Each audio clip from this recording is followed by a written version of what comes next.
চ্যানেলের পর্দায় দর্শকদের স্বাগত। রয়েছি আমি মাহিপাল। দর্শকদের জন্য এই মুহূর্তে একটি বিগ ব্রেকিং নিউজ।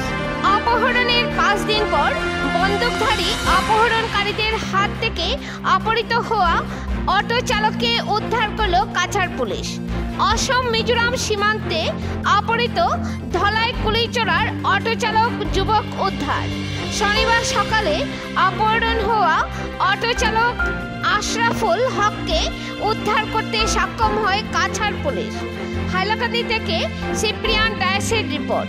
পরবর্তী খবর পেতে হাইলাকান্দি দর্পণ টিভি নিউজ চ্যানেলটিকে একটি লাইক ও ফলো করে পাশে থাকুন। ধন্যবাদ।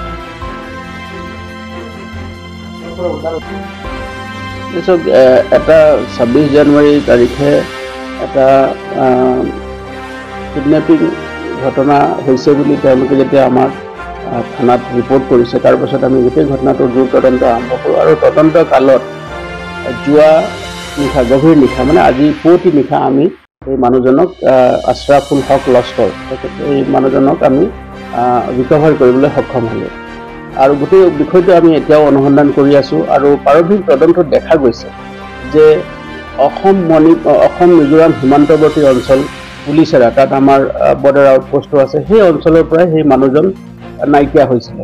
আৰু তাৰপাছত তেওঁলোকৰ মতে তেওঁলোকে পৰিয়াল সূত্ৰই আমাক জনাইছে যে তেওঁলোকে মানুহজনক মিজোৰামৰ ভিতৰত গৈছিলে, মিজোৰামৰ পৰা তেওঁলোকক মণিপুৰলৈ লৈ যোৱা বুলি তেওঁলোকে কৈছে। কিন্তু আজি আমি যোৱা নিশা আমি গভীৰ গোটেই বিষয়টো তদন্ত কৰিছোঁ। আৰু তদন্ত কালত দেখা গৈছে যে মানুহজন মিজোৰামতে আছিলে, মণিপুৰলৈ যোৱা নাই। তো সেই গভীৰ অৰণ্যৰ মাজত আমি তেওঁৰ লোকেশ্যন বা তেওঁৰ অৱস্থান আমি গম পাইছিলোঁ। গম পাই পেলাই আমি মিজোৰাম আৰক্ষীৰ লগতো যোগাযোগ কৰিছোঁ। আৰু মিজোৰাম আৰক্ষীও আমাক সম্পূৰ্ণ সহযোগ কৰিছে। আৰু তাৰ সহযোগৰ ভিত্তিতে আমি পুৱতি নিশা মানুহজনক ৰিকভাৰ কৰিবলৈ সক্ষম হ'লোঁ। বৰ্তমান আমি তেওঁক জোৰ তদন্ত চলাই আছোঁ, সোধ-পোছ কৰি আছোঁ।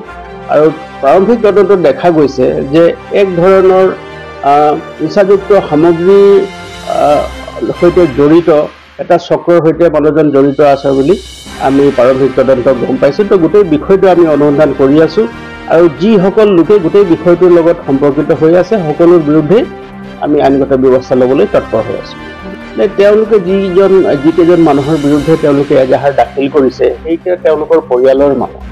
আৰু পৰিয়ালৰ মানুহতো তেওঁলোকৰ এটা আৰ্থিক লেনা দেনা আছে। আৰু তাৰ লগতে এক ধৰণৰ মই যিটো কৈছোঁ, এক ধৰণৰ নিচাযুক্ত সামগ্ৰী মানে তাৰ ইলিগেল যিটো ট্ৰান্সপৰ্টেশ্যন আছে তাৰ লগত তেওঁলোকে জড়িত হৈ আছে। গতিকে এই যিজন মানুহ কৈছে সেই মানুহজনক আমি বৰ্তমানলৈকে পলাতক অৱস্থাত আছে। কিন্তু তেওঁলোকৰ পৰিয়ালৰ লগত আমি কথা পাতিছোঁ, নিজেই মই ব্যক্তিগতভাৱেও কথা পাতিছোঁ। সেই মানুহজনক আমি শীঘ্ৰেই আমি এপ্ৰিহেণ্ড কৰিব পাৰিম বুলি আমি আশা কৰিছোঁ। কিন্তু প্ৰাৰম্ভিক তদন্তত দেখা গৈছে যে গোটেই বিষয়টো এটা আন্তঃৰাজ্যিক এটা চক্ৰ আছে, যিটো চক্ৰৰ লগত তেওঁলোকত এটা অবৈধ এটা চক্ৰ, এটা কিছুমান অবৈধ সৰবৰাহ চলাই আছে, তাৰ লগত জড়িত হৈ আছে। গতিকে আমি ইয়াৰ বিৰুদ্ধে কঠোৰতম আইনগত ব্যৱস্থা ল'বৰ কাৰণে বৰ্তমান আমি তৎপৰ হৈ আছোঁ।